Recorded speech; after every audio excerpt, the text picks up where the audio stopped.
Sir ಹೇಳಿ. ನಮ್ಮ ಪಾಪ ಹೋಗಬೇಕಂದ್ರೆ ಯೇಸನ್ನ ನಂಬಬೇಕು. ದರಿದ್ರದವನೇ, ಹೆಂಗೆ ಹುಡ್ತಿರೋ ನಿಮ್ಮಂಥವ್ರೆಲ್ಲ? ನೀನು ಹೇಳಪ್ಪ. ಆತನನ್ನು ಮೀರಿದ ದೇವರು ಈ ಪ್ರಪಂಚದಲ್ಲಿ ಯಾರೂ ಇಲ್ಲ.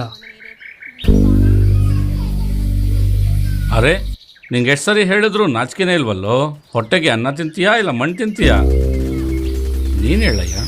ನಿಮ್ಮ ಮನೆಯಲ್ಲಿ ಶಾಂತಿ, ಸಮಾಧಾನ, ನೆಮ್ಮದಿ ಇರಬೇಕಂತಂದರೆ ಯೇಸನ್ನೇ ನಂಬಬೇಕು. ಈ ಹಾಳಾದ ಬದುಕು.